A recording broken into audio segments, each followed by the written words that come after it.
Okey, Assalamualaikum warahmatullahi wabarakatuh dan selamat petang. Jumpa kita sekali lagi untuk subjek akidah. Kita akan ulang pelajaran tahun 3 iaitu beriman kepada kitab. Okey. Yang pertama kita nak tengok maksud kitab. Okey, apa makna kitab? Kan?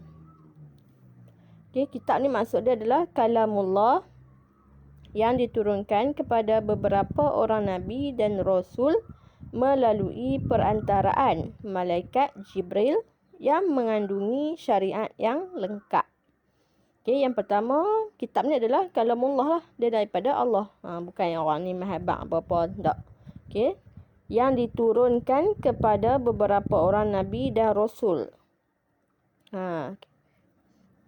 Kalamullah ni diturunkan kepada beberapa orang nabi dan rasul. Sebab apa beberapa? Sebab dalam Islam beriman kepada kitab ni bukannya Al-Quran saja, ada lagi kitab-kitab lain yang diturunkan kepada nabi dan rasul yang terpilih. Diturunkan daripada Allah ni melalui perantaraan orang tengah lah. Kalau kita kan perantaraan ni orang tengah lah. Iaitu malaikat Jibril. Malaikat Jibril lah, malaikat yang menurunkan wahyu. Yang mengandungi, dalam kitab tu ada apa? Ada syariat yang lengkap. Perintah-perintah daripada Allah lah, kan, bahasa agama lah. Contoh dia kitab Quran, dalam tu ada syariat Islam. Yang lengkap lah dari segi akidahnya, ibadahnya, segala benda lah lengkap. Sebab tu kita kena yakin, kan, Islam ni adalah agama yang lengkap. Kemudian beriman kepada kitab adalah rukun iman yang ketiga. Beriman kepada kitab ni adalah salah satu daripada rukun iman, kan. Yang pertama beriman kepada Allah, kan. Yang kedua beriman kepada Rasul. Yang ketiga beriman kepada kitab. Jadi bila dia adalah salah satu daripada rukun iman, hukum kita beriman kepadanya dengannya adalah wajib. Maksud wajib ni tak beriman tak boleh lah, wajib. Jadi orang Islam yang tak yakin, kan, tak yakin yang kita ni betul ke, tak percayalah aku Quran ni.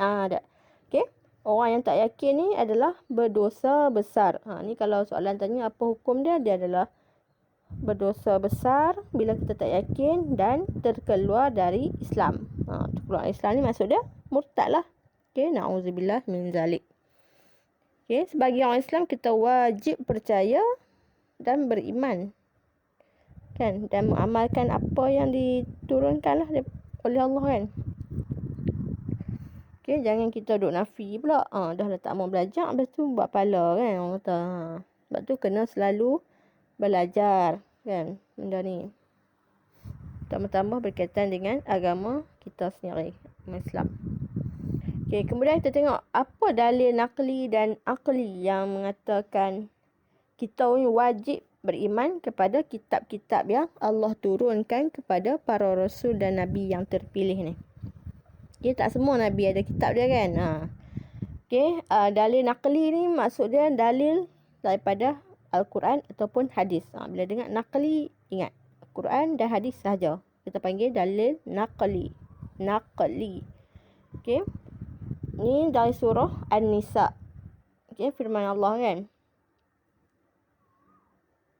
Ya ayyuhallazina amanu billahi wa rasulih wal kitabil ladzi nazzala ala rasulih wal kitabil ladzi anzala min qabl.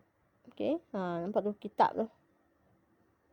Ya ayyuhallazina amanu tu wahai orang-orang yang beriman. Aminu billah, maksud dia berimanlah kepada Allah, wa rasulih dan rasul-rasulnya, wal kitabil ladzi nazzala ala rasulih dan kitab-kitab yang diturunkan kepada rasul-rasulnya, wal kitabil ladzi anzala min qabl.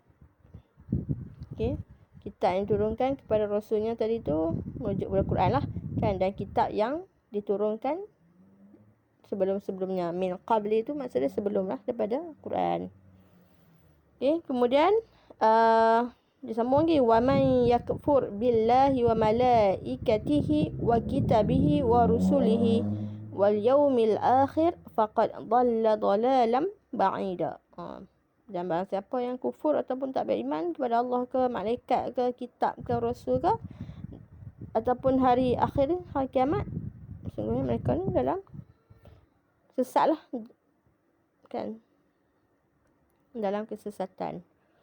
Okay. Kemudian dalil akli beriman kepada kitab. Kita tengok dalil akli ni maksud dia dari segi logik akal. Kenapa kita kena beriman kepada kitab? Kalau logik akal kan.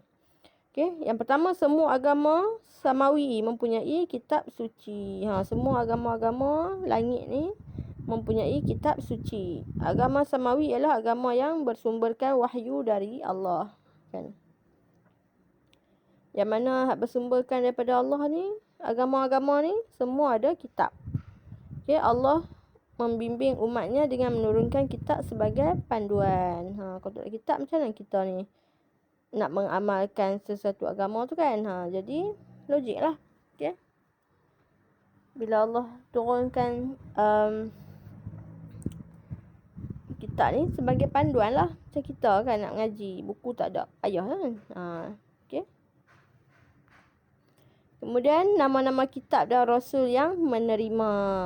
Bukan Quran saja kita kena beriman. Kita kena beriman bahawasanya Allah pun telah menurunkan kitab kepada rasul yang terdahulu. Okay, contoh dia yang pertama, kitab Zabur yang telah diturunkan kepada Nabi Daud dalam bahasa Qibti. Okay, kena ingatlah ni, kitab Zabur kepada Daud. Kemudian kitab Injil kepada Isa dalam bahasa Syriani.